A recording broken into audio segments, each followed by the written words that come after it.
Olá, boa tarde a todos e todas. Hoje, no curso Tópicos Avançados em Economia Política Mundial, nós recebemos com muita satisfação a professora doutora Rosa Maria Marques. A professora Rosa, ela possui graduação em Ciências Econômicas pela Universidade Federal do Rio Grande do Sul, fez o seu mestrado em Economia Política pela Pontifícia Universidade Católica de São Paulo e o seu doutorado na Fundação Getúlio Vargas. Ela também cursou pós-doutorado na Faculdade de Ciências Econômicas da Universidade Pierre Mendes, em Grenoble, na França, e na Universidade de Buenos Aires. Atualmente, a professora Rosa, ela é professora titular da PUC São Paulo. Ela foi presidente da Sociedade Brasileira de Economia Política e integrante da Comissão de Orçamento e Finanças do Conselho Nacional de Saúde. Ela também presidiu a Associação Brasileira de Economia da Saúde. Ela atua principalmente, não é, nos seguintes temas: políticas sociais, economia da saúde, financiamento da saúde, mundo do trabalho, previdência e proteção social e capitalismo contemporâneo. A professora Rosa, ela é autora de diversos artigos relevantes publicados no país e publicados no exterior, além de ser autora de diversos livros. É com muita satisfação que a gente te recebe, viu, Rosa? Além de ser uma excelente pesquisadora e professora, a Rosa, ela é muito generosa, né? Então ela participa de forma recorrente de atividades organizadas por diferentes instituições. E a Rosa, ela já participa com alguma recorrência das atividades feitas aqui na UFABC. Então é muito bom, mais uma vez, poder contar com você. Esse nosso curso, não é, o último ponto que eu chamo a atenção, esse nosso curso, que é também uma atividade extensionista, ele foi organizado, ou ele é organizado pelo Programa de Estudos Pós-Graduados em Economia Política Mundial, pelo Bacharelado em Ciências Econômicas da UFABC, inclusive ele faz parte das atividades comemorativas do aniversário de 10 anos do BCE-UFABC. Ele também foi organizado pelo NITS, Núcleo de Estudos Estratégicos em Democracia, Desenvolvimento e Sustentabilidade, não é, da UFABC, e também conta, não é, com a organização, com auxílio e apoio da ABED e do Sindicato dos Metalúrgicos do ABC. Rosa, eu passo para você, fica à vontade.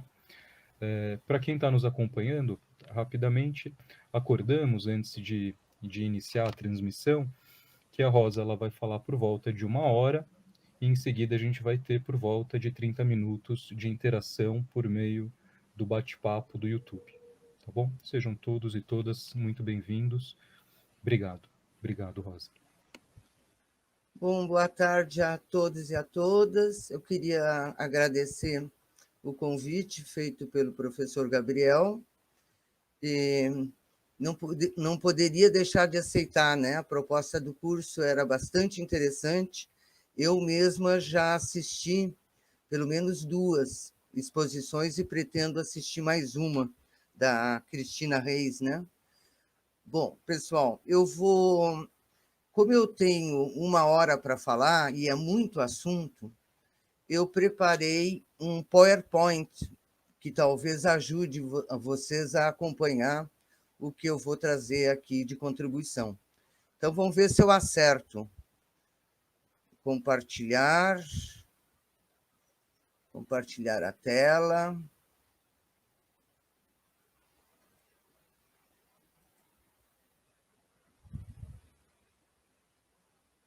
Está aparecendo alguma coisa, pessoal? Alguém vai ter que me ajudar. Agora sim, Rosa, está aparecendo? Quando você colocar no modo de exibição, aí de fato aparece de forma correta.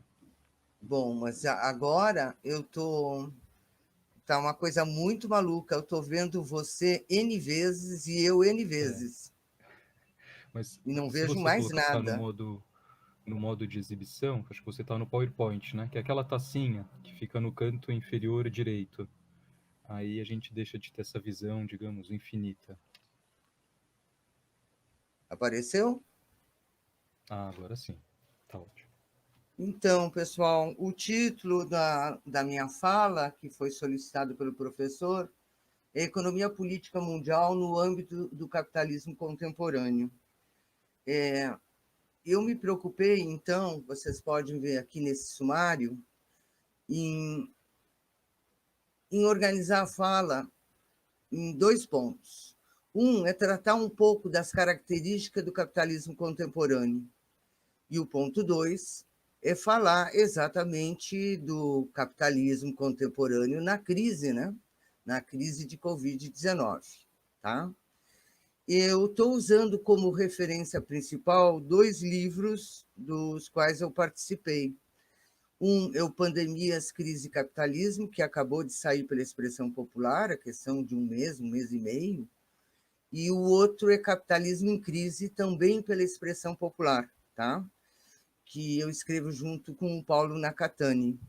Nós temos ultimamente optado pela Expressão Popular, porque não só porque é um parceiro muito interessante, né? Apoia os movimentos, as lutas, mas porque seus preços são mais atrativos, né?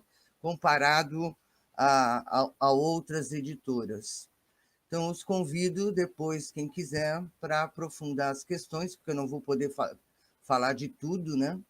A dar uma olhada nesses livros. Então, começamos com as características do capitalismo contemporâneo. Isso aqui é muito importante, pessoal. Por que, que é importante? Eu tenho certeza que 99,9% do pessoal que está assistindo nasceu já sob a égide do capitalismo contemporâneo, com as marcas da presença do capital, que em geral o pessoal chama de financeiro, e o que o Marx vai chamar de capital a juros, ou capital portador de juros. Eu, quando nasci, a história era outra, completamente diferente.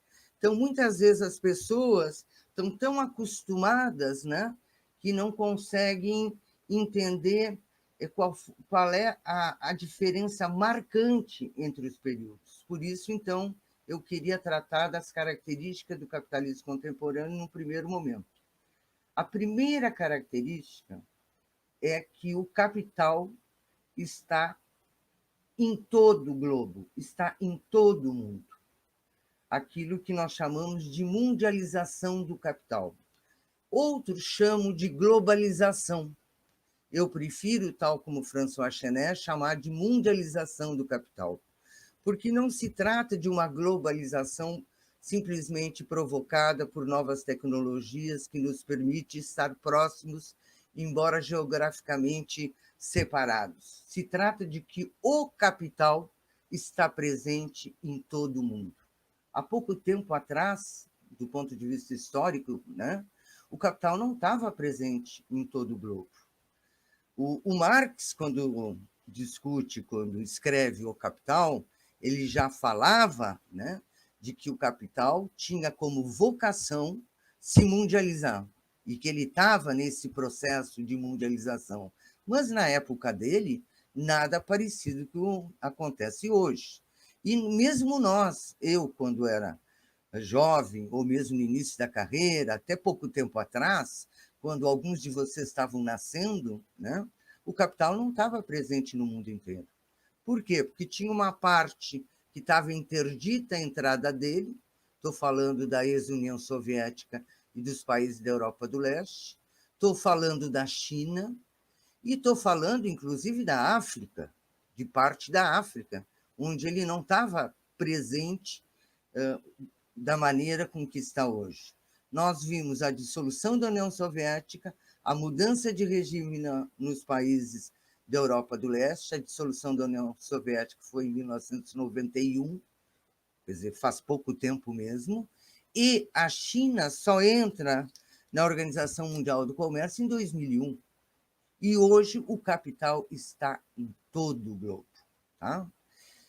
Veja, Então, a mundialização do capital ela pode ser entendida do ponto de vista geográfico, que é o que eu estou mencionando aqui, mas também pode ser entendida do ponto de vista das interconexões e interações que há, não só entre os países, mas principalmente entre as empresas. Vocês vão ter uma aula que vai falar das cadeias mundiais de valor, e acredito que a professora vai aprofundar essa questão, né?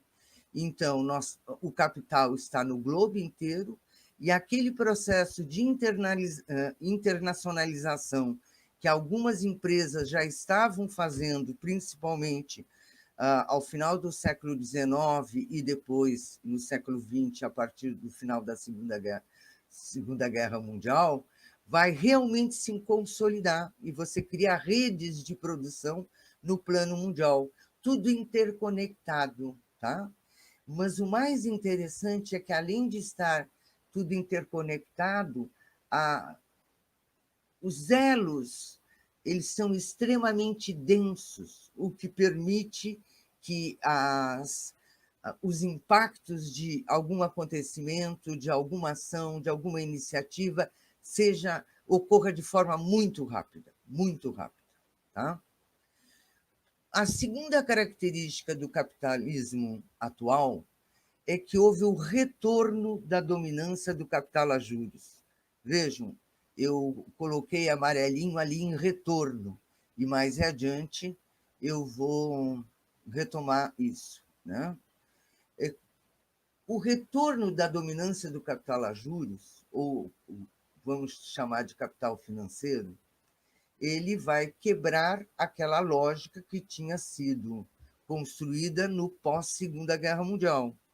Durante o período dos 30 anos que se seguiram à Segunda Guerra Mundial, a dominância era do capital produtor de mercadorias, o que o Marx chama de capital industrial.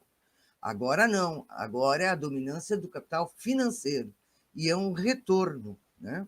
E no meio dessa dominância do capital a juros, uma determinada modalidade do capital a juros cresce de forma exacerbada. Tá? Eu vou mostrar para vocês aqui o capital. Me diz uma coisa, Gabriel, eu acho que eu vou fazer... Posso fazer assim? Vocês veem bem? Alguém me responda, por favor, se estão vendo bem? Oi, Rosa, vemos.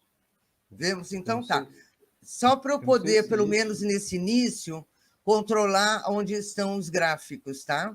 Claro, Então, tá bom. vejam, pessoal, este gráfico ele está mostrando a evolução do capital chamado de fictício. Então, veja, não é um quarto tipo de capital, não é o capital industrial, o comercial, o financeiro e depois o capital fictício. Não, capital fictício é uma modalidade do capital a juros.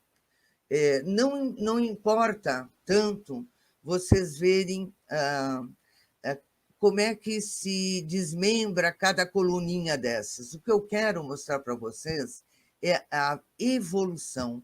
Então, reparem que aqui, em 1990, está bem baixinha a coluna, e quando tu chega em 2014, está lá em cima. Ou seja, tu tem um crescimento realmente fantástico. E o capital fictício, por enquanto, entendam que é aquele capital especulativo, aquele capital que não gera emprego e que não gera renda, que não está preocupado com isso. Tá? Então, isso aqui é uma evidência, né? A dominância desse capital provocou o crescimento de um capital que não está interessado em criar emprego e renda. E, afinal de contas, nós precisamos de emprego e renda, sempre. Né? Então, voltando. Esse capital, quando a gente diz que ele é dominante, né? O que quer dizer isso? Significa que ele está no centro das relações econômicas e sociais. Para a gente entender o significado disso, Eis aqui exemplos dessa centralidade. Por exemplo, nós aqui no Brasil, nós temos uma emenda constitucional 95 que congela o nível de gastos do governo. E todo mundo sabe que um dos motivos, ou se vocês quiserem, o principal motivo, é para que se gere um superávit fiscal, que sobre, portanto, recursos para pagamento da dívida, né? Isso me leva àquilo que ali está escrito, a uma supremacia dos credores da dívida pública. Tá? Quem manda são os credores, ok? Uma outra consequência do fato de estar na centralidade, de ser central o capital financeiro, e o capital financeiro na sua modalidade de capital fictício. O fato de acionistas, de pequenos acionistas, inclusive, determinarem o fechamento de filiais. Uma determinada empresa tem filiais em vários lugares, e em vários lugares do mundo, e, de repente, você fica sabendo que uma das filiais foi fechada. Mas aquela filial que foi fechada estava rendendo lucro. Mas por que foi fechada? Porque os acionistas acham que estão perdendo dinheiro, porque aquela taxa de lucro está sendo inferior à rentabilidade mínima dos ativos. Então, do ponto de vista dos acionistas, vale fechar, vale tornar líquido aquele patrimônio para pegar esse capital na forma líquida e investir em ativos de todo tipo, e não ficar preso numa atividade produtiva. Tá? Isso leva a que o investimento, o nível de investimento, fique muito, muito baixo. Tá? E, curiosamente, o nível de investimento no plano mundial ele não segue mais, não mantém nenhuma relação com a evolução da taxa de lucro. Por que estamos referenciando a taxa de lucro? Porque, em se tratando de um sistema capitalista, o lucro é a principal variável, né? Tudo isso, na verdade, revelando que há um nível inadequado da taxa de lucro. Tá? Bom, não precisam acreditar em mim, mas vamos ver os slides que eu preparei para vocês. Vejam, esse aqui está mostrando a taxa de lucro dos Estados Unidos, de 1951 a 2008. Isso está no último livro do Chenet, e eu tirei de lá. Se vocês olharem para o gráfico, é evidente que a taxa de lucro está caindo, né? Certo? E é interessante quando se faz esses exercícios econométricos, porque os resultados eles não batem com a nossa percepção de realidade. A gente acha que os lucros só estão subindo. Vamos olhar esse outro gráfico. Esse gráfico já vai até 2012, tá? Esse gráfico, se não me engano, foi feito pelo Michel Husson, que é um economista francês, e ele está reunindo as economias dos Estados Unidos, da Europa e do Japão. Claro que ponderando pelo peso de cada economia, né? O peso relativo de cada economia. Pessoal, aqui eu tenho dois indicadores. Um é a taxa de lucro, que é esse mais escurinho, espero que vocês estejam vendo, e o outro mais clarinho é a taxa de acumulação, ou, se vocês quiserem, a taxa de investimento. Repare que nessa primeira parte do gráfico, quando o lucro subia, o investimento também subia. Quando o lucro caía, o investimento também caía. Isso aqui, inclusive, está de acordo, se vocês quiserem, até com o pensamento keynesiano, né? Eu vou investir na medida em que eu acho que o meu investimento vai ter uma rentabilidade futura. E como a taxa de lucro está subindo, o investimento vai subindo. Aí vem uma crise, que a taxa de lucro despenca, e depois ela até volta a subir, né? Já vou explicando para vocês que ela volta a subir mas aqui ela está contaminada pelos ganhos financeiros, porque parte,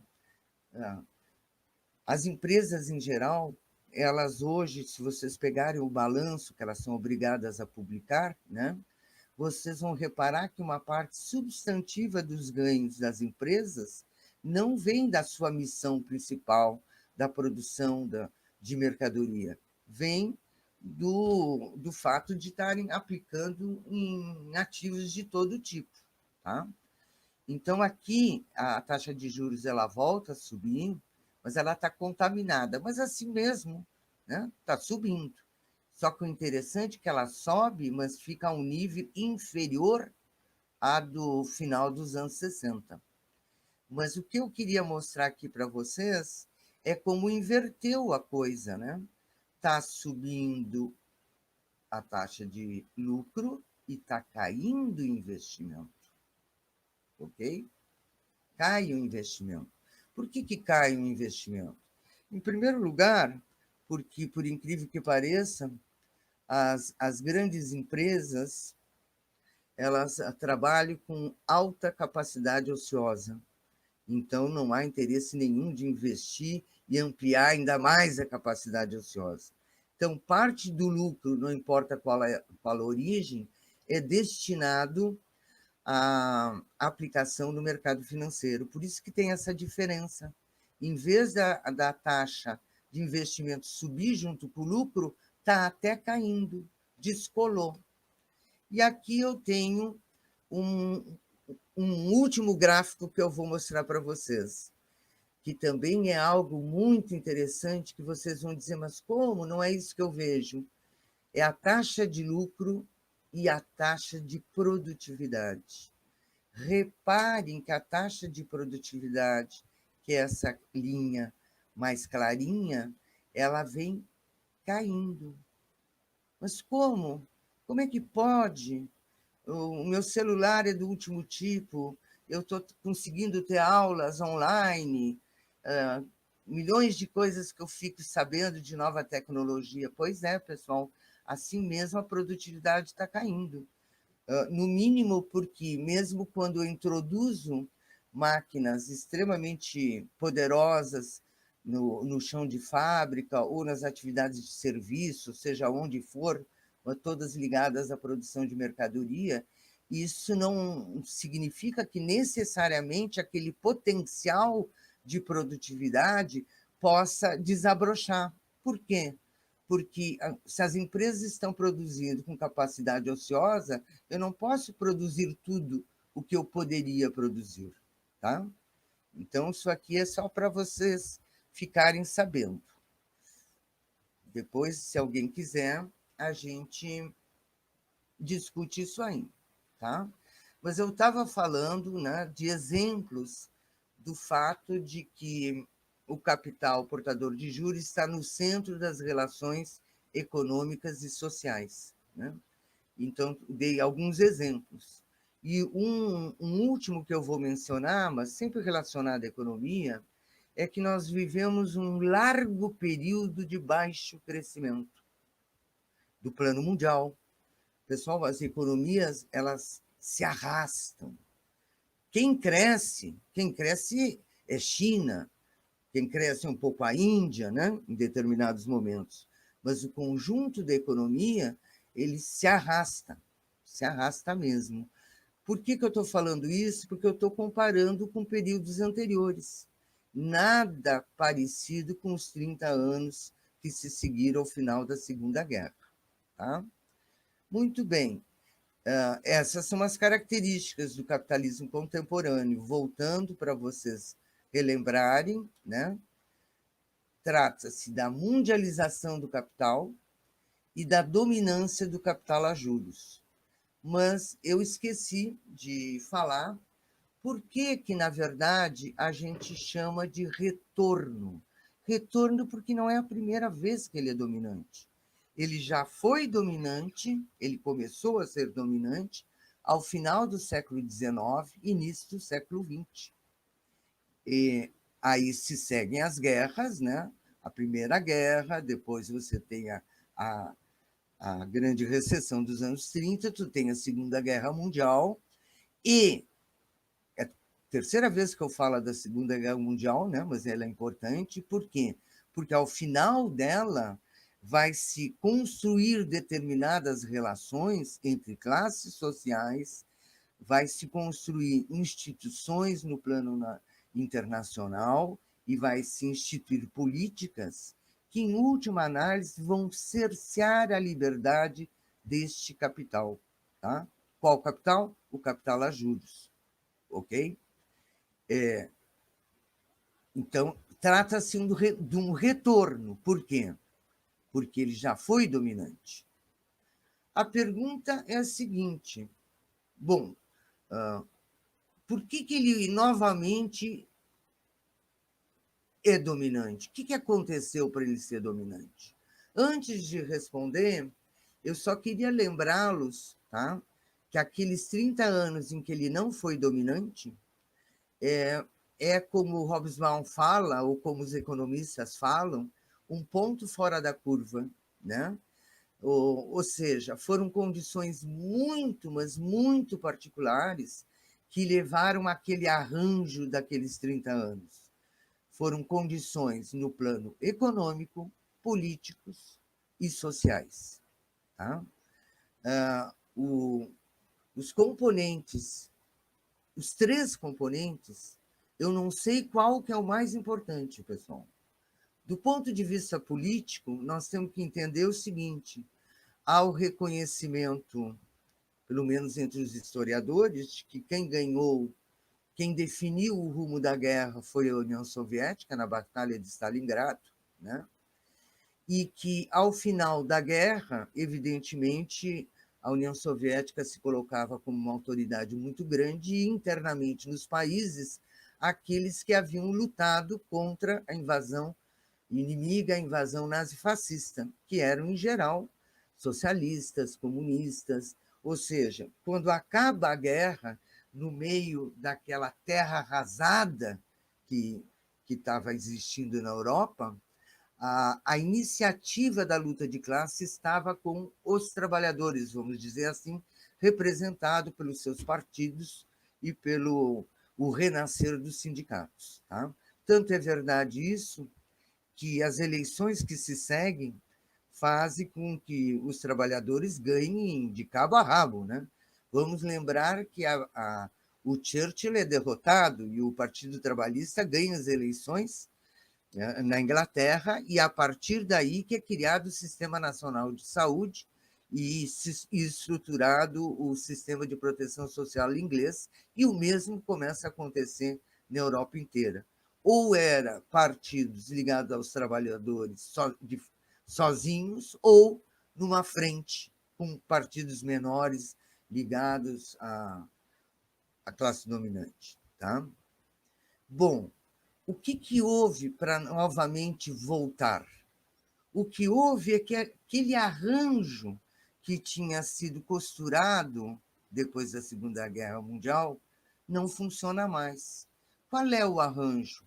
O arranjo era: os trabalhadores tinham sido, via sindicatos e partidos, tinham se dispostos a ajudar a reconstrução da Europa, o que implicava adotar os princípios tayloristas e fordistas da organização da produção, princípios que eles tinham rechaçado no período anterior, mas eles aceitam, porque se trata de reconstruir a Europa, né? Só que eles colocavam um condicionante. O condicionante é que parte da produtividade decorrente dessas inovações, vamos dizer assim, deveriam resultar em aumento de salário real e ampliação da proteção social. E isso funcionou durante muito tempo. Quando chegou no final dos anos 60, esse arranjo começa a apresentar problema nos Estados Unidos e depois na Europa, nos anos 70. Como é que a gente via isso, pessoal? Eu tinha dito que não ia mostrar mais o gráfico, mas eu vou mostrar. A gente via com a queda da produtividade, tá, pessoal? A produtividade começa a cair. Mas primeiro foi nos Estados Unidos e depois na Europa. E quando a produtividade começa a cair, os trabalhadores estão com a iniciativa da luta de classe, a tal ponto, para vocês terem uma ideia, que o número de trabalhadores que faltava na sexta-feira e na segunda-feira na indústria automobilística dos Estados Unidos, principalmente na General Motors, era uma loucura, 20% faltava. Faltava por quê? Porque numa situação de quase pleno emprego, se a General Motors me demitisse, eu tinha um emprego ali do lado, não tinha problema nenhum. E isso, evidentemente, trazia uma dificuldade muito grande para a empresa, né? Porque a empresa era obrigada a ter uma quantidade maior de trabalhadores do que a necessária para que a produção fosse realizada, né? Então, a isso se soma uma série de outros problemas que eu não vou detalhar, mas são problemas de ordem técnica e mesmo de ordem política no interior da fábrica, que levam a que a produtividade comece a cair. Quando a produtividade começa a cair, é claro que as empresas não querem elas ter o prejuízo dessa queda de produtividade, mas os trabalhadores estão com a faca e o queijo na mão, estão numa situação de quase pleno emprego e não aceitam que aquele processo de aumento de salário real seja interrompido. Então, evidentemente, a taxa de lucro começa a cair, acompanhando a queda de produtividade. Então, pessoal, voltando ao nosso ponto, e eu vou tentar acelerar, porque senão nós vamos ter que falar mais, viu, professor Gabriel? Mas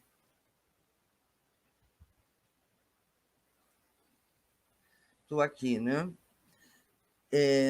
Quando é que ele volta vencedor? Ele volta vencedor quando o arranjo interior começa a apresentar problemas. E vocês têm que entender o seguinte: não há coisa mais importante ao capitalismo do que a taxa de lucro. E quando isso fica evidente? Fica evidente na crise dos anos 70. Vejam, tem muita gente que estuda e pensa que a crise dos anos 70 foi provocada pelo aumento do preço do petróleo, né, que ocorre duas vezes. Mas não é verdade. O aumento do preço do barril do petróleo é a pá de cal. É um choque de oferta que é a pá de cal. Mas a crise ela começa antes, tá? Ela começa antes e ela se evidencia como uma crise clássica, uma crise de superprodução, né? É empresas fechando, é bancos falindo e o desemprego que havia desaparecido da memória dos trabalhadores retorna. Na época, eu me lembro que a taxa de desemprego na Espanha era maior do que 20%. Uma verdadeira loucura. Entendam que era mais que uma geração que nunca tinha vivido uma situação de desemprego.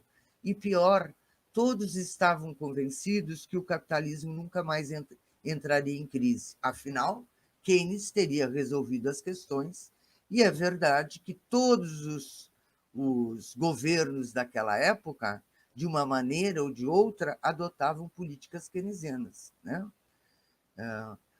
Mas a crise acontece, e quando a crise acontece, é uma crise de tudo.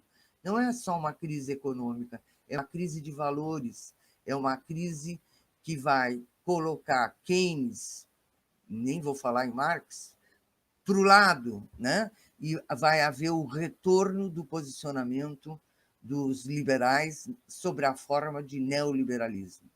E aí, nessa brincadeira, evidentemente que se tratava de desmontar todo o arcabouço construído anteriormente, se tratava de destruir o lugar que o Estado tinha assumido naquele período. Em última análise, se tratava de recuperar o lugar privilegiado do mercado contra o Estado, ou mesmo contra a regulamentação que o Estado poderia fazer, né? Se tratava de deixar as forças do mercado aflorarem e, a partir do jogo do mercado, chegar ao seu ponto de equilíbrio. Bom, por que esse discurso ele volta?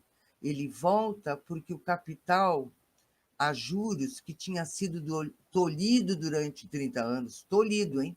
Eu não disse que ele foi morto, ele não estava morto. Ao contrário, ele estava vivo, primeiro lugar, porque a gente não pode acabar com ele, né?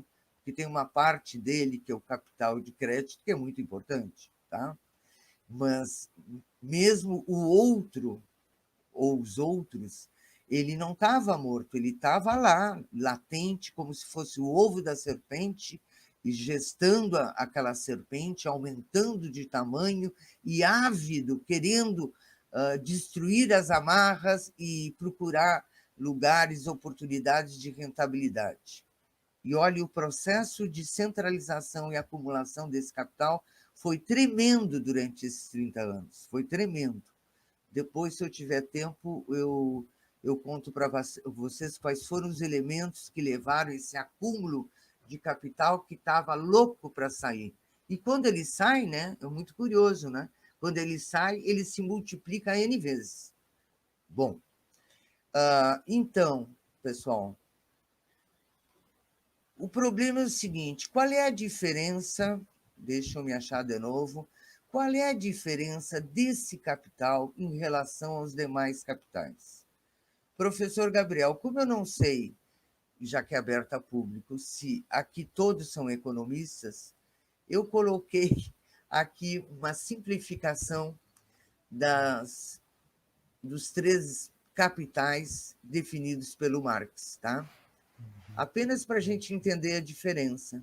Então, o primeiro, capital industrial, que muitas vezes as pessoas confundem, acham que tem a ver com a indústria das contas nacionais, né? Não tem nada a ver. Se trata de um capital envolvido na produção de mercadorias. Tanto faz se essas mercadorias atendem ao estômago, como diz Marx, ou à fantasia. Não há obrigatoriedade da mercadoria ser tangível. Senão, por exemplo, a minha atividade, que trabalho numa universidade privada, seria considerado improdutivo, né? Mas não é. Mas vamos lá. Então, o capital industrial, eu tenho o capital comercial, que na sua forma mais pura está tratando da operação de compra e venda.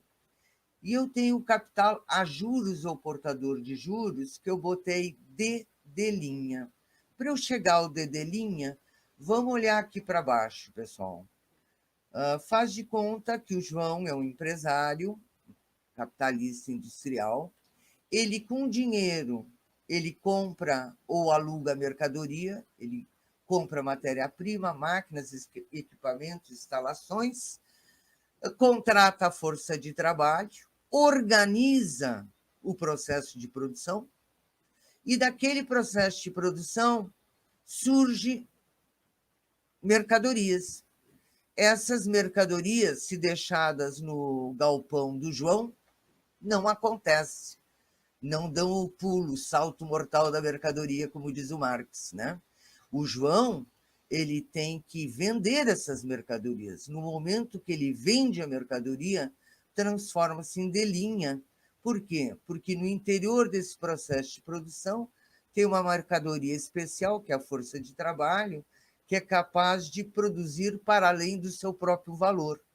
Esse para além é tomado para si pelo capitalista, é aquilo que a gente chama de mais-valia, né? E que, na verdade, é o lucro do capitalista. Por isso, entra D e sai de linha. Mas veja que entrou D para sair de linha, mas no meio teve todo um processo de produção. Tá? Bom, o coitado do João, se ele sair de porta em porta para vender a mercadoria, vai demorar um tempo, né? Para ele novamente pegar os recursos e voltar a produzir, inclusive de forma ampliada. Porque o capitalismo é isso, né? Ele nunca para, ele está sempre voltando ao seu ponto inicial, mas de forma maior, mais potente. Mas ele pode fazer uma outra coisa, porque aconteceu isso no capitalismo, a divisão social do trabalho levou a que alguns se especializassem na produção não, na venda por atacado. Então, o Carlos compra diretamente do João. Tá? Vejam que, neste caso, o dinheiro do Carlos vai para o João e o João entrega a mercadoria. Aqui só houve uma troca, tá? No primeiro houve uma produção, aqui embaixo houve uma troca, ok? Essa troca, por incrível que pareça, ela é muito importante, porque do ponto de vista do João, quando ele vendeu ao Carlos, ele já pode voltar a produzir novamente. Ele passou para o Carlos a batata quente, é o Carlos que vai ter que fazer a distribuição ao consumidor final, tá? Mas do ponto de vista do capital, que está envolvido na geração de excedente, houve um encurtamento do tempo para que isso ocorra, porque senão o João teria que bater de porta em porta para vender a sua mercadoria. E aqui, voltando lá para cima, e o capital a juros ou portador de juros? Pessoal, é D de linha sem o meio, sem o processo de produção. Vejam o que o Marx diz sobre esse capital. Diz que esse capital é a forma mais fetichizada do capital, que é um dinheiro que faz dinheiro sem passar pelas agruras da produção, pelas dificuldades da produção. E pior, faz isso tal como uma pereira da peras. O que o Marx está querendo dizer? Uma naturalidade, como se fosse próprio do dinheiro fazer mais dinheiro. Tá? Como se fosse próprio. E o pior, que é assim entendido, e aí o dinheiro assume uma outra função, que é de dar lucro, né? Porque o dinheiro é equivalente geral, o dinheiro tem uma série de funções. Não, mas o dinheiro também é capital. O dinheiro é capaz de dar lucro, tal como uma pereira da peras. Tá? E como é que o Marx explica isso? Ele explica dizendo que este capital ele tem como uma origem uma coisa muito diferente dos outros, né? É um capital que, quando se lança em circulação, faz de conta que eu vou emprestar o dinheiro para o João, tá? No momento que eu me lanço em circulação, ele já virou capital, ok? Antes mesmo do João pegar e de transformar isso em máquinas, em nova contratação, no entendimento meu que lancei em circulação, aquilo ali já me dá direito a um a mais. Por quê? Porque essa relação de empréstimo é um contrato, tá? Diz o Marx que os juros é uma relação jurídica e não uma relação econômica. Bom, esse entendimento de que, ao lançar-se em circulação, o capital pode transformar-se em capital,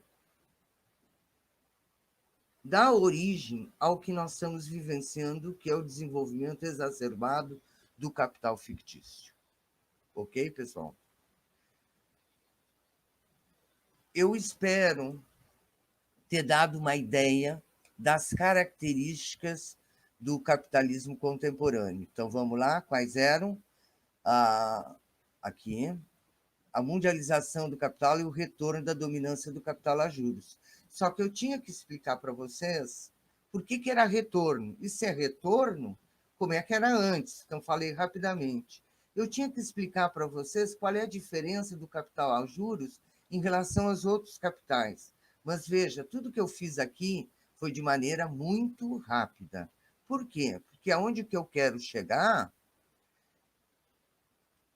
é no próximo, né, pessoal? Porque depois de passarmos os gráficos. É aqui que eu quero chegar.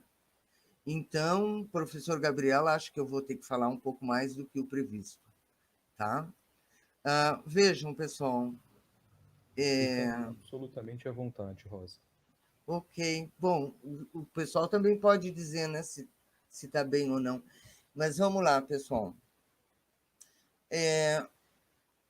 A crise da Covid-19. Eu sou daquelas que digam que daqui a 10 anos, assim como a gente fala da crise de 2007 e 2008 como a crise da subprime, nós vamos falar a crise da Covid-19. Por quê, pessoal? Porque a queda que o PIB mundial apresentou e que as principais economias do mundo apresentaram no ano de 2020 não tem paralelo, pessoal. O único paralelo é a crise dos anos 30. Ou seja, a crise de 2020 é superior ao que ocorreu com a crise da subprime que aconteceu no coração do capitalismo. Foi maior. Tá? Segunda coisa, é uma crise que não foi provocada, atenção para não me entenderem errado, não foi provocada a partir de contradições econômicas do capitalismo. Foi provocada por algo externo. Pessoal, eu sei perfeitamente que a exposição a vírus é decorrência do próprio capitalismo, né? Isso a gente discute no livro, tem um capítulo sobre capitalismo e meio ambiente, bastante interessante. Eu sei disso. Mas, de qualquer maneira, nós que estamos analisando a economia, como é que se apresenta? Como um choque fora. Por quê? Porque a chegada do novo coronavírus impõe um isolamento. Mesmo no Brasil, que nunca foi feito um isolamento da maneira que tinha que ser feita, eu que estou morando aqui em São Paulo já há bastante tempo, no início de março, simplesmente ninguém andava na rua, pessoal, parou tudo. Tá? Ok? Então, é um choque. É um choque e derruba os PIBs no mundo inteiro, a taxa de desemprego vão às alturas, aquela coisa toda. Tá? Eu estou falando aqui natureza, tamanho e profundidade. Tá?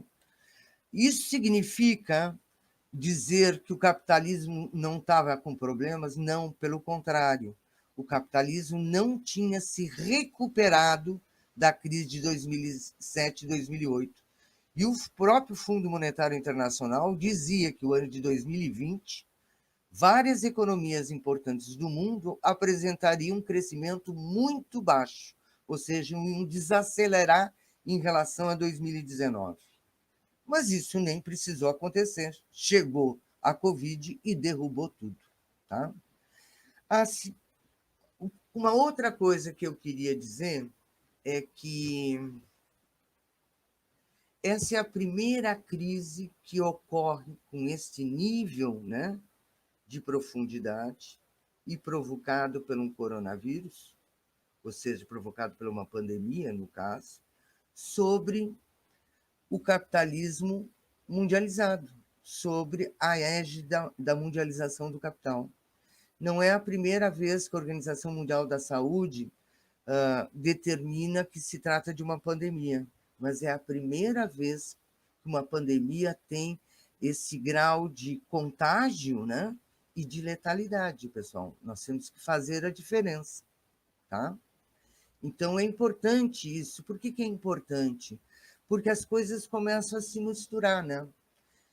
Se não tivesse esse grau de interação no plano mundial, se não tivesse o número de viagens, só para dar um exemplo, de viagens aéreas que eram realizadas, né, anualmente, quem levanta esses dados, eu acho que é o Harvey, né? O Harvey mostra o crescimento de 2008 até pouco tempo atrás, é uma loucura o que cresceram o número de viagens aéreas, né?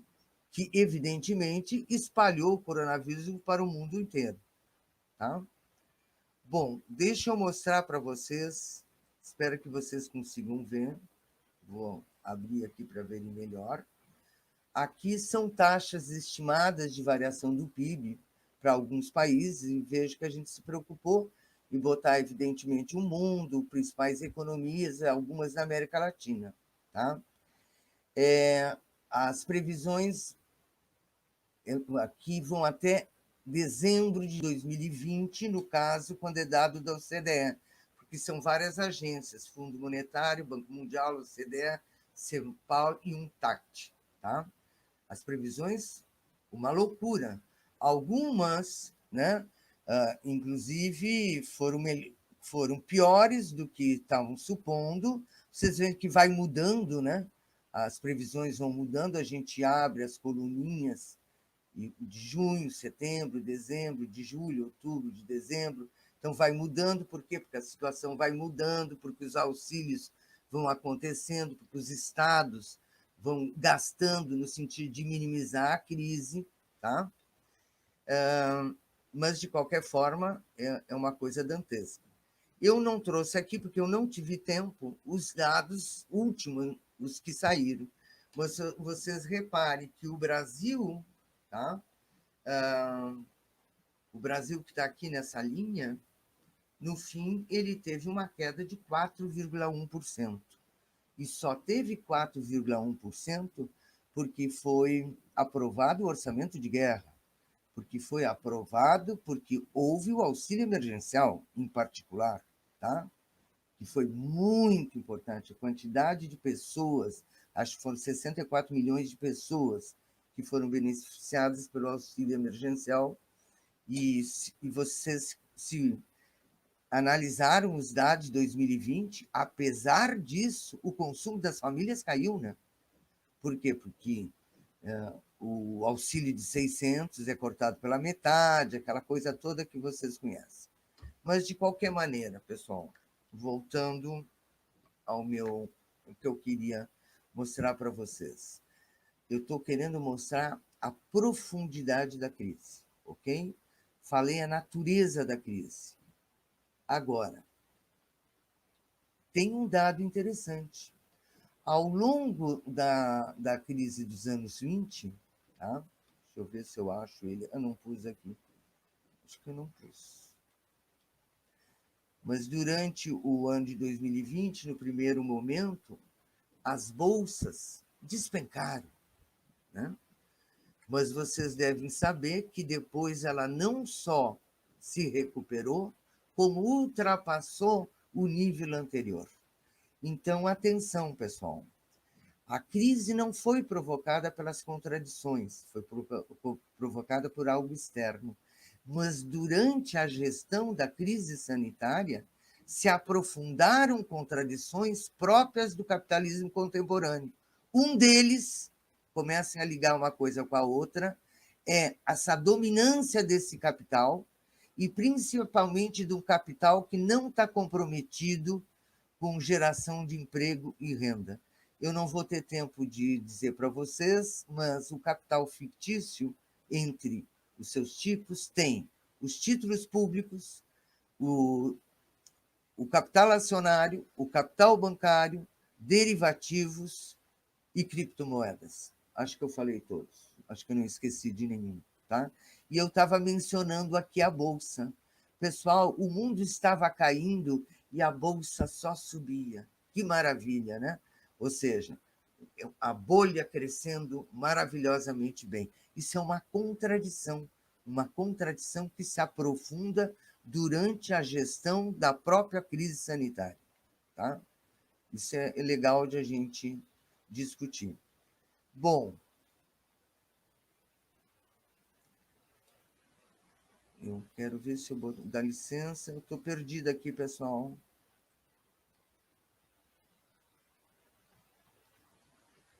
Eu não, acho que eu não peguei uma tabela muito importante, que é a tabela dos gastos, né, que os governos fizeram para mitigar a crise. Vocês devem estar recordados que quando começou as medidas, eu não estou falando de Brasil, estou falando do mundo inteiro, tá, pessoal? Com exceção do México, o México não aumentou gastos, ele remanejou entre rubricas. Depois ele foi obrigado até a aumentar um pouquinho. Mas a maioria dos países injetaram muito recursos no sentido da diminuição do impacto da crise. Seja porque mudaram as regras de auxílio-desemprego, seja porque deram renda diretamente para as famílias, para pequenas e médias empresas, tá? Porque tiveram que injetar liquidez no mercado, porque o dinheiro tinha sumido, né? Tá? Não houve, que eu saiba, pelo menos no levantamento que nós fizemos, não houve um auxílio direto a empresas, tal como aconteceu em 2007 e 2008. Vocês devem ter recordado que os Estados Unidos injetou um montão de recursos na General Motors, uma coisa incrível, né? Não houve esse tipo de coisa. O Fundo Monetário levantou as medidas de todos os países, de todos. E a gente coloca, e eu pensei que eu tinha nesse slide, eu tinha trazido essa tabela para mostrar para vocês, porque aí mostra para o país e a natureza não, e a destinação do recurso. Então é bastante interessante de ver. Quando isso aconteceu, começou a acontecer, os economistas aqui presentes, os estudantes de economia, devem estar lembrados de que começou a haver uma discussão dizendo que o neoliberalismo tinha acabado. Era o fim do neoliberalismo, porque, afinal de contas, todos os governos estavam se tornando keynesianos. Por quê? Porque estavam injetando recursos para segurar a demanda, o consumo das famílias, para segurar a renda e tal. Lê do engano. Não tem nada a ver uma coisa com a outra. Aí tem um capítulo em que nós descemos ao detalhe. Primeiro que é uma incompreensão de achar que sobre a égide do neoliberalismo, o Estado, e assim dizem alguns, o Estado pretende ser mínimo, ele quer ser mínimo, é o Estado mínimo. Mentira, não é o Estado mínimo. Tá? Olhem aqui os gastos do governo como proporção do PIB de 1990 e 2018. Com variações, é claro, né? Você tem um crescimento ou manutenção do nível da proporção do gasto do governo como proporção do PIB, tá? Ok? O pessoal está confundindo o fato de, sobre o neoliberalismo, haver uma intenção de desobrigar o Estado a cumprir aquelas políticas sociais que estavam associadas ao período do welfare state, com o encolhimento do Estado. Não, se trata de uma disputa. Eles aumentam nas áreas que lhe interessam e em outras diminuem. Tá? Então é importante ver esse dado. Esse outro aqui. Esse aqui é a dívida pública, pô, tá? A mesma coisa em relação à dívida pública. Ok? Rapidamente, vocês olham aqui. Quem olha os Estados Unidos não entende mais nada, né?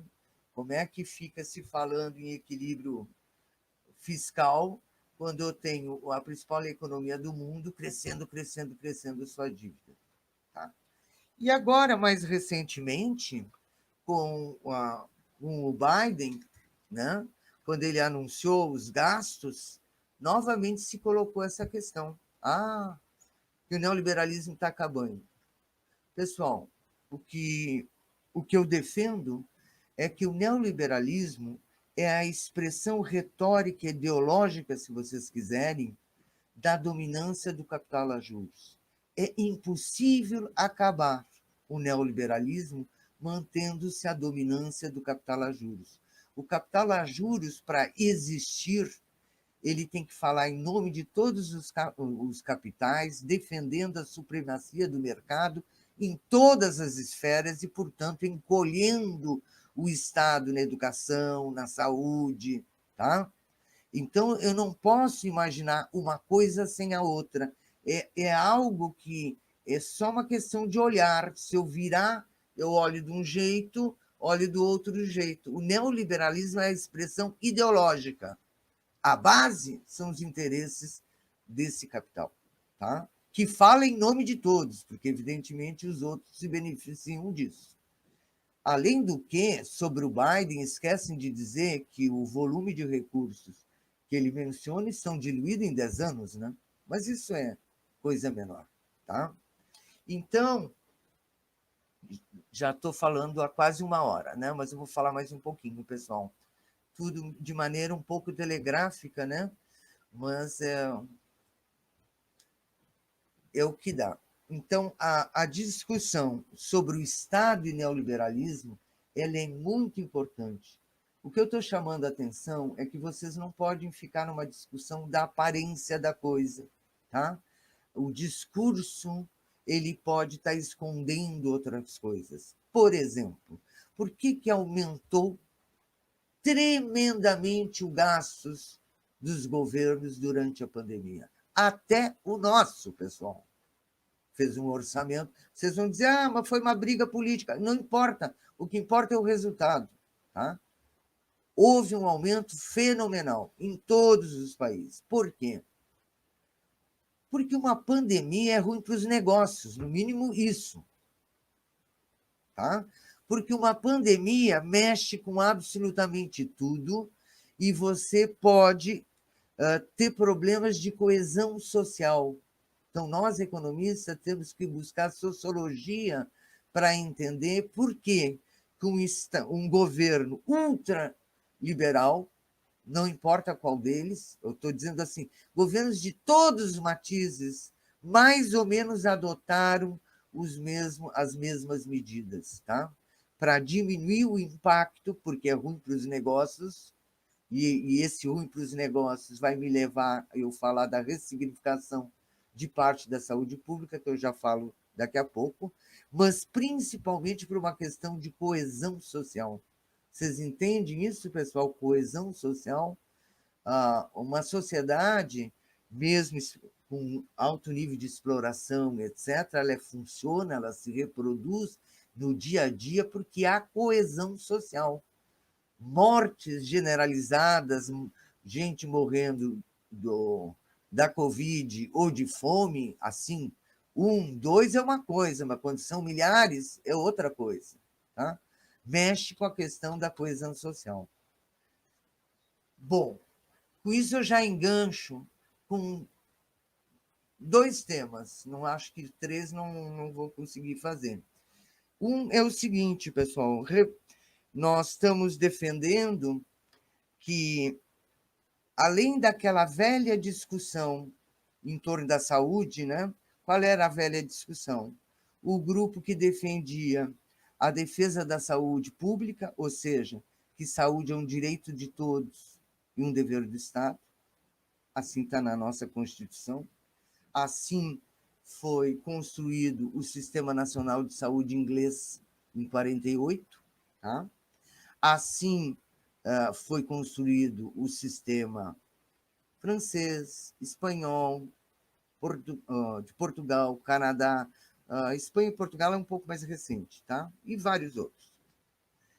De um lado esse, e de outro lado aqueles que diziam assim, não, o Estado até pode auxiliar aqueles que realmente não podem cuidar sozinhos disso, né? Mas as pessoas elas têm que alcançar as ações de serviço de saúde pelo mérito, e o mérito mediado pela renda. Ou seja, você tem um plano de saúde, então, via plano de saúde, você teria acesso às ações de serviço de saúde. Então, a discussão está separada, né? De um lado, a saúde como direito universal, de outro lado, a meritocracia. Tá? Agora, no meio disso, entra uma cunha que implica em ressignificar uma parte, não é toda, saúde pública. Da onde vem essa elucubração da gente? Da onde a gente tira isso? Primeiro, vem das ações e dos pronunciamentos de alguns governos, mas vem da análise sobre o significado, o impacto, né, da Covid sobre as economias e sobre as nações. Vejam, pessoal, junto com a mundialização do capital, junto com a construção de cadeias globais de valor, com as empresas em rede, etc., também tivemos um movimento de especialização. E como nos custou caro essa especialização durante a pandemia. E não era só nós brasileiros, os franceses. Por quê? Porque os equipamentos eram produzidos onde? Na China. A Alemanha até produzia equipamento, mas muito pouquinho, tá, pessoal? Se ela produzisse assim, um monte, podia exportar, tá? Mas China, onde é que se produz medicamentos? 60% dos medicamentos genéricos, pessoal, está na Índia. Isso chama-se especialização. Vocês recordam-se quando, no início da pandemia, todo mundo falava que não tinha EPIs, equipamento. Se lembram disso para o pessoal de enfermagem, para os médicos? Quem é que produzia? A China. E aí, como ninguém produzia, e você não faz reconversão industrial da noite para o dia, pessoal, tá? Você tinha que demandar da China. E aí entrava-se numa fila. Ok? Então, essa especialização, sem falar dos insumos para as vacinas, né? Essa especialização, ela custou muito caro. E aí, o que está em jogo? Não se trata de estar em jogo mortes, me desculpe eu dizer isso. Estão mais interessados com os negócios, né? E aí se deram conta que tinham perdido soberania nacional, porque quem produzia algo que era fundamental para impedir a contaminação e, num segundo momento, para imunizar sua população, eram os outros. Por isso que tem o discurso do Macron, por isso que tem o discurso da Merkel, por isso que, mesmo durante o Trump, foi feito investimento no sentido produtivo, tá? Da saúde pública. Então, é muito interessante isso, não vai dar tempo de a gente explorar agora, né? Mas é algo para se pensar, pessoal. Por que é algo para se pensar? Um minutinho. Porque essa pandemia não será a última.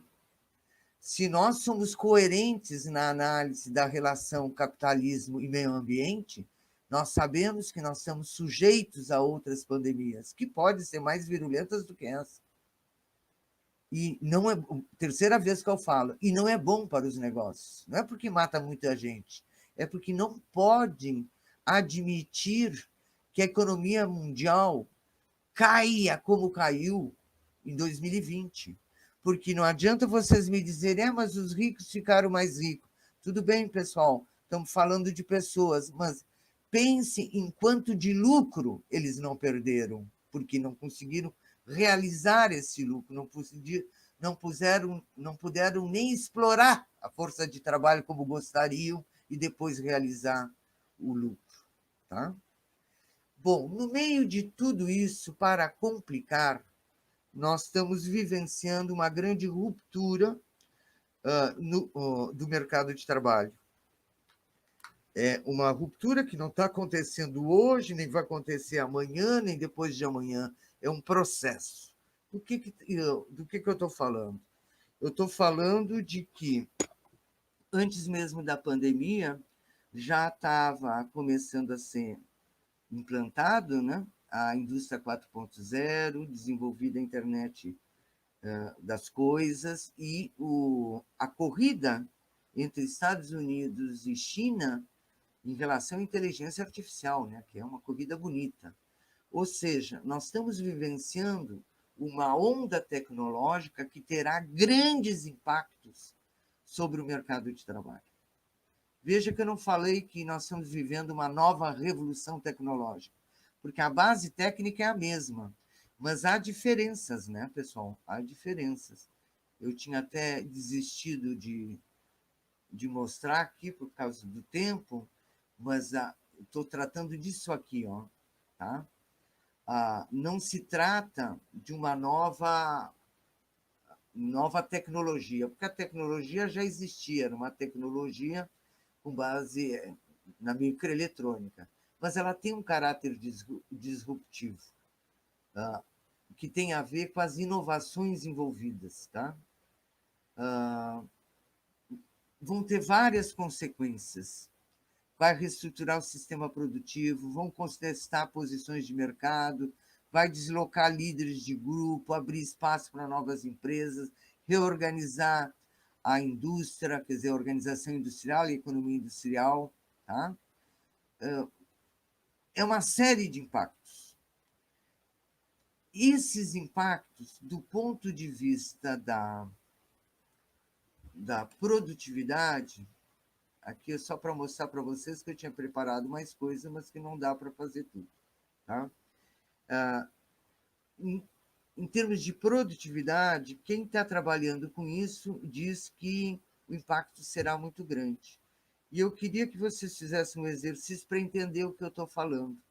Veja, quando começou a reestruturação produtiva aqui no Brasil, nos anos 90, quando vocês estavam nascendo, que tinha como base a microeletrônica, principalmente, vamos dizer, na indústria automobilística, ela criou um impacto enorme. Para vocês terem ideia, no final dos anos 70 e início dos anos 80, os trabalhadores mais importantes, que eram a ponta de lança do movimento dos trabalhadores no Brasil, eram os metalúrgicos. Tanto que o Lula, quando fazia assembleia, ele tinha que fazer assembleia num estádio de futebol. Há pouco tempo atrás, se você entrasse nas indústrias, você veria que a quantidade de trabalhadores era mínima. Então, aquilo que foi reestruturado lá nos anos 90 encolheu o número de metalúrgicos, assim como, por exemplo, pessoal, encolheu a quantidade de bancários neste país. A tal ponto que hoje, quando se faz uma greve bancária, os bancos não fecham, né? Eles continuam. Por quê? Porque tudo se faz de maneira digital, né? Ok? Se isso aconteceu quando não havia essa convergência de inovações, como agora estão se apresentando, imagine o impacto que terá. Tá? A hipótese é de que realmente vai ter uma ruptura no sentido que vai ter uma mudança qualitativa, não quantitativa, qualitativa, na alocação equipamentos homens, de tal maneira que isso que nós estamos vendo acontecer, que não é só aqui, que a gente chama de uberização, de precarização do trabalho, será muito pior. Porque nós vamos criar contingentes de excluídos, que não serão equivalentes ao Exército Industrial de Reserva do Marx. O nome mesmo diz, Exército Industrial de Reserva. Se é de reserva, você chama quando precisa. Não. A hipótese que nós estamos levantando é de que agora sim parece que a mudança na relação equipamentos e homens, eu falo equipamentos e homens porque fica mais concreto de falar, né? Será tal que a quantidade de gente, de trabalhador para tocar a produção será muito menor. Portanto, criando uma onda de excluídos. Com isso, pessoal, isso significa dizer que toda aquela lógica que foi construída, por exemplo, para a construção da proteção social, que está vinculada ao trabalho, você tem direito à aposentadoria depois de trabalhar, você tem direito a um auxílio se você se machucar, ficar inválido no trabalho, sempre relacionado ao trabalho, vai começar a perder a sua razão de existir. Só que nós vamos estar vivendo um grande período de transição. Quanto tempo vai demorar esse período de transição? Não dá para dizer. Mas significa dizer que o velho ainda vai estar presente e o novo está lá, né, sendo construído, mas ainda não acabou com o velho. E aí, em termos de lutas, em termos de defesa de direitos, vai ficar muito complicado. Por exemplo, nós aqui no Brasil, nós temos que defender o direito de quem é aposentado, quem está em vias de se aposentar, mas, ao mesmo tempo, nós temos que reconhecer que a maioria dos trabalhadores já não tem direito à aposentadoria, tá? Ou porque estão na informalidade, estão no trabalho precário, ou porque estão sendo simplesmente excluídos. E nós não vamos ter resposta a essa gente? Será que não está na hora de construir uma outra proteção que esteja ligada a, a, a uma partilha da produtividade? Não sei se eu me fiz clara. Se a hipótese for verdadeira e que o ganho de produtividade for muito significativo, que esta produtividade se desdobre em redução radical da jornada de trabalho e em concessão de renda. E aí eu não quero falar mínima nem básica, porque todo mundo vai achar que se trata de uma renda pequenininha. Não, uma renda digna para a pessoa, inclusive, ter lazer e cultura. Eu acho que com isso eu acabo, professor, porque já são 13h17 no meu relógio. Tá? Desculpe, pessoal, se eu não consegui apresentar tudo que eu preparei para vocês, mas são questões todas muito instigantes e que estão todas relacionadas. Talvez com as questões de vocês eu possa explicar um pouquinho melhor. Obrigada pela atenção. Obrigado você, Rosa. Foi excelente a sua exposição e levanta pontos fundamentais de discussão. O que eu faço agora é dividir algumas das questões que já surgiram por meio do bate-papo do YouTube com você. Mas antes eu te pergunto, você acha interessante responder as perguntas por bloco? A gente teria Por provavelmente bloco, dois por bloco. por bloco. Blocos de 3 questões. Eu vou tentar me lembrar de todas. Tá. Então, olha só. A primeira questão ela foi feita pelo Gilvan. E o Gilvan pergunta o seguinte, não é? Tomando o título do livro, Pandemias, Crises e Capitalismo, será este o cenário futuro da economia mundial? A política neoliberal oferece as condições ideais para pandemias, como a da Covid-19? Em seguida, eu divido com você a pergunta da Cimeri. E a Cimeri nos diz: como pensar que o Brasil vai se recuperar da crise pandêmica em meio ao desequilíbrio estrutural, não é? Ou seja, desemprego, redução do parque industrial, uma vez que estamos muito atrelados ao capital fictício? E para concluir esse bloco, a pergunta do Vinícius. Professora Rosa, te agradeço pela excelente exposição. Pergunto: existe por onde os estados capitalistas da periferia realizarem uma eutanásia dos rentistas na contemporaneidade? Ok. Obrigado pelas perguntas. Espero me lembrar das 3. E se eu não conseguir lembrar, o Gabriel me ajuda, tá, Gabriel? Claro, claro. Olha, a primeira pergunta, de quem era mesmo, do moço, né? A resposta é não. Não é o neoliberalismo que provoca a exposição às pandemias. É o capitalismo. Tá? Por quê, pessoal? Porque o capitalismo é o primeiro modo de produção na história da humanidade, né? Que se apresenta num sentido, buscando sempre uma acumulação ampliada, né? Produzir cada vez mais. Ok.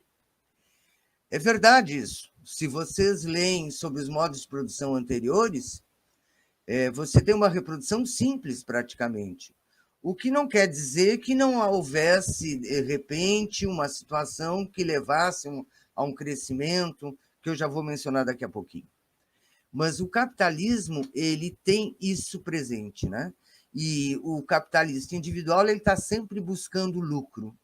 E a via da busca, da busca de lucro é pela produtividade. Enquanto que a produtividade nos modos de produção anteriores surgiam a partir da iniciativa de alguém, no capitalismo ele está introjetado.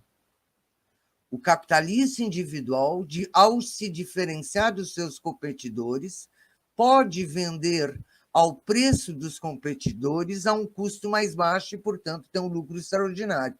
O problema é que todos vão fazer a mesma coisa, né? Todos vão estar buscando a mesma coisa. Então, voltando ao coração da sua pergunta, o capitalismo per si é um modo de produção que ele vai ocupando todos os espaços territoriais, território de verdade, tá? Os espaços da subjetividade, quer dizer, os indivíduos todos, né? E nisso, na outra ponta, exatamente porque ele captura as subjetividades, ele molda as subjetividades, ele transforma todas as pessoas, eu não digo famílias, todas as pessoas, é pior, portanto, em indivíduos propensos a consumir cada vez mais, produzir cada vez mais e consumir cada vez mais.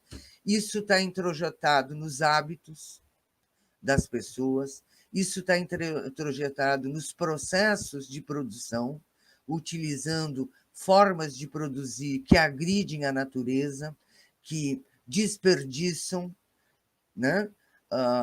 Como todos vocês sabem. Então, não é o neoliberalismo, pessoal.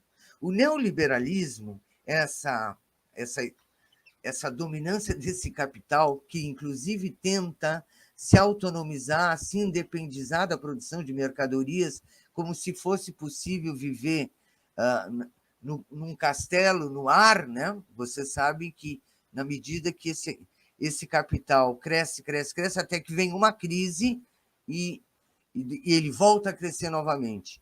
Mas, nessa situação toda que você está vivendo, você, ao agredir a natureza, você está expondo o ser humano ao contato com patógenos que ele não tinha antes mais. Veja, no livro a gente fala isso. Como é que isso acontece? Bom, acontece via aquecimento global, se vocês quiserem. Acontece simplesmente porque tu entra territórios que antes eram virgens, porque você não tem mais um território neutro entre o urbano e vamos dizer, o território virgem, que era um território onde os patógenos podiam se dissipar, não está tudo colado, tá? Então, não é propriamente o neoliberalismo, é a maneira de produzir. A maneira de produzir que agora atinge um seu nível máximo, né? Que é o consumismo completo. Não sei se eu te respondia a questão. Se fosse só o neoliberalismo, seria fácil, né? Um dia a gente ia derrotar o neoliberalismo e estaria tudo resolvido. A segunda pergunta, tu pode botar de novo aqui?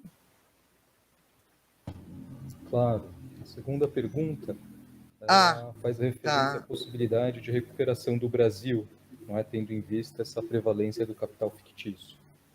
Ô, Cimeri, eu não sei te responder isso. Eu não sei te responder porque, no caso do Brasil, se acumulam problemas de toda ordem agora, né? Eu já não sei o que é prioridade. Você tem problemas estruturais, sim, é verdade, mas nos últimos anos nós vimos a destruição do Estado, e talvez o exemplo maior da destruição do Estado é o fato de a gente não realizar o censo. Quando você não realiza um censo, quando você não sabe quantos são, que cor nós temos, que renda as pessoas têm, você está se negando a fazer políticas públicas. Então, não se trata nem da destruição que a gente tem acompanhado na educação, na saúde. É muito pior do que isso. Tá? E, junto com isso, tem uma questão política muito séria.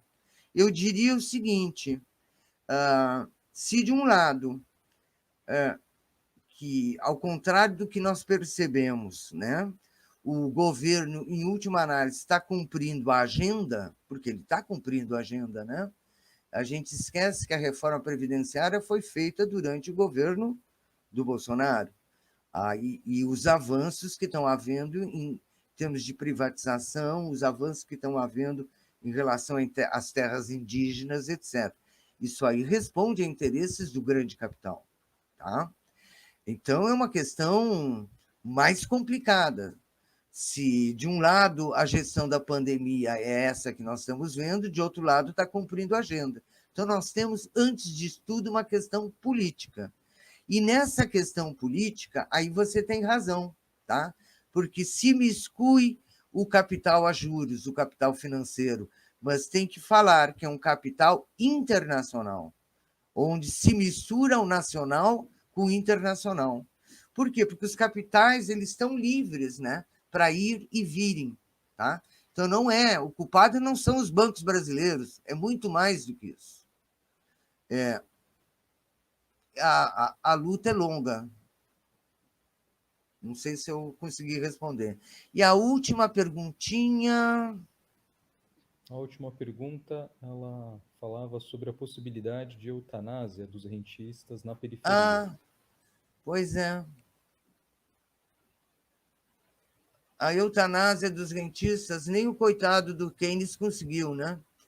Mas a eutanásia dos rentistas passa por uma mudança de correlação de forças. Então, é mais ou menos a resposta em relação que eu dei à questão anterior. Mas ela não pode ocorrer pura e simplesmente no plano nacional, né? Ela começa no plano nacional, mas ela não acaba no plano nacional, porque este capital, ele está, assim como os outros, né? Ele está presente, ele age no mundo inteiro.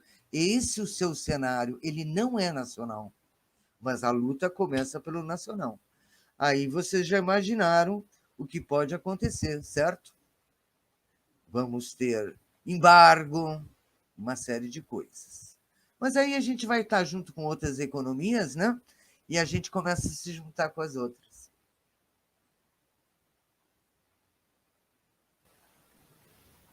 Ótimo, Rosa. Muito obrigado. A gente tem outras questões que chegaram, mas que de alguma forma elas foram contempladas pelas suas respostas anteriores. Como a gente está chegando já a 1h30 de discussão, de apresentação e discussão, eu sugiro que a gente fique por aqui e que agora a gente dê continuidade na nossa sala de aula. Tudo bem? Então eu agradeço mais Ok. uma vez, Rosa, o seu interesse, a sua disponibilidade por nos acompanhar nessa aula do curso Tópicos Avançados em Economia Política Mundial. Então E ficamos por eu que aqui. agradeço a atenção de vocês, pessoal. Então ficamos por aqui e nos encontramos na próxima semana para a discussão. Só um instante, por favor, para eu recuperar a programação aqui. Para a discussão do tema a economia política mundial e a reestruturação das cadeias globais de valor no capitalismo pandêmico. Uma discussão que vai ser conduzida pela professora doutora Cristina Reis, da UFABC. Essa discussão ela vai acontecer no dia 6/7, 6 de julho, também às 2h. Então, mais uma vez, boa tarde a todos e todas. E mais uma vez, obrigado, Rosa. Eu já estou te encaminhando um WhatsApp. Alô.